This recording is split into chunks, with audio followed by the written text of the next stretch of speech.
Hi, my name is Stephanie Stamus and welcome back to Pregnant PT. So today we're going to be talking about stability of the pelvis. One of the things that I noticed at 12 weeks, so pretty early on, was that my SI joint or my lower back started popping and clicking.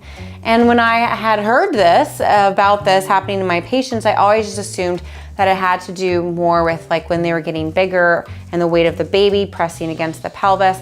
And I knew relaxin always played a role. Relaxin, which is the hormone that relaxes our ligaments and connective tissue, but I didn't realize how early it played a role. So when I started feeling this instability in my pelvis at 12 weeks, I was actually really concerned. I was like, oh no, I need to start doing all my exercises.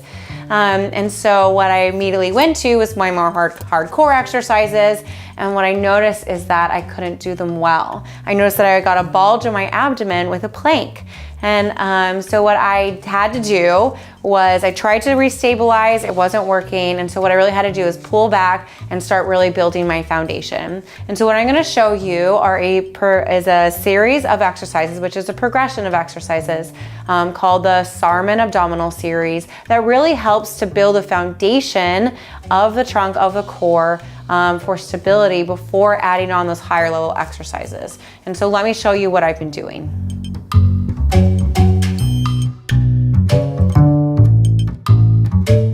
So let me show you what I mean by abdominal pooching.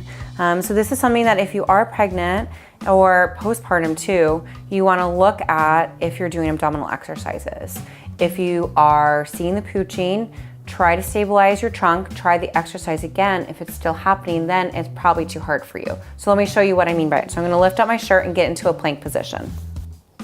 So here you can see, if you look at my abdomen, instead of it coming and closing in the middle, it's pooching out down towards the floor. That is not a good sign. If you're seeing that, get out of it. Engage your abdomen. Really try to get those. Think of the two sides coming together in the middle. Maintain that and see if it's better. Come back in the plank. Not better. So this is still too hard for me. So I shouldn't be doing that exercise. I got to start at something that really helps to build a foundation of getting those two sides of my abdominals to come together in order to protect my abdominal wall and my back. So for these exercises, I'm going to have you go ahead and grab an exercise mat and then go ahead and lay down onto your back on the floor.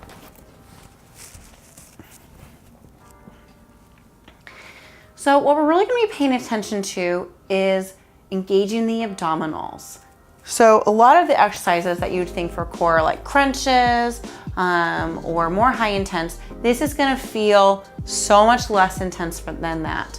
But we're really working on the foundation. Can the abdominals come together in the front and stabilize against the pressure of your abdominals pushing out? If you can't do that, all those other exercises that are more intense are going to be possibly harmful for your back and for your abdominal wall. So this is setting the foundation to make sure that that happens. And so I'm actually gonna lift up my shirt a little bit so that you can see my abdominals. Okay, so the first part of the exercise, I'm gonna have you use your hands, place your two fingers on the front pelvic bone, and then wrap your thumb around. I'm gonna have you do that on both sides. So you should feel those front bones and then wrap your fingers around. And all I'm gonna have you do is say shush. So you're gonna do shh. And what you should feel underneath your fingers is tension building up in your abdominal wall. This is what I don't wanna see. Shh. You see how I'm lifting? Or I also don't wanna see shh. So I should see no movement of the rib cage, no movement of the pelvis. You can think of your abdomen like a balloon and it's slowly just deflating and gaining tension. If there's any movement, then we're doing it incorrectly. So that's why we just start with the breath, we just start with the shush, because we wanna get that right. So it looks again like shh, until you have tension in your abdominal wall. And then when you're here, you're just gonna hold it and breathe. And you can do 2 to 3 breaths like this.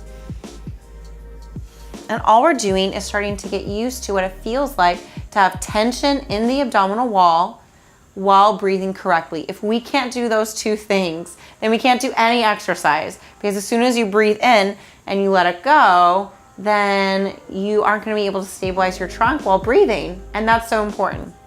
So that's step 1. And I can have you just do 10 of those. And the next step is now adding some movement with the legs. So we always want proximal stability, stability in the trunk, with distal mobility. So either the legs or the arms. So something distal is moving, but your trunk has stability and it's able to maintain good stability in your spine and your pelvis without shearing or shifting. So you're going to stabilize, and then you're going to slowly just drop one knee out and then come back in. These hands are feeling for, are you tilting? Are you shifting? Or are you staying stable? Because you shouldn't have a tilt and you shouldn't have a shear. And so, but you should also keep feeling through these fingers tension built up in your hand. So you're holding that, and it's more of a concentration exercise. You're really slowly lowering the leg down, coming back up, and then transferring to the other side and come back up without shifting. So with shifting, that's what it looks like. You see my pelvis is rolling with it. We're not getting proximal stability there. So you don't want that to move, and you just come back in. The next step is heel slide. So that's called knee falling out. The next step is heel slide. So same exact thing, same setup. Shh, feeling with your fingers and then slowly sliding out and then coming back in. Same with the other leg, slowly sliding out and coming back in. You're keeping your feet on the floor. If you lift it up, that's a much harder exercise. So keep the feet on the floor, and you don't want any pooching here. You don't want any shifting in the pelvis. If you feel good with that, if you're not seeing any pooching or you're not shifting a lot, then now we can move on to marching. So it goes shush, knee falling out, heel slides. Marching is the last that we're gonna end with today. So same setup, shh, hold up there, no pooching, and we're just gonna lift up one leg, come back down. Really focus on that weight shift as you're shifting the legs, and come back down. We'll go one more time, come back down, and again. So what that would look like if you're not doing it well is that you'd weight shift to lift that leg up, come back down, weight shift to lift that leg up. And that's what we see most commonly. So with these hands, you're really getting information on what your pelvis is doing, and you're really trying to maintain that stable trunk. If you feel like you're losing this at all, exercise is too hard, don't progress. Go to the one that we did right before it. And that's kind of how you know what level you're at.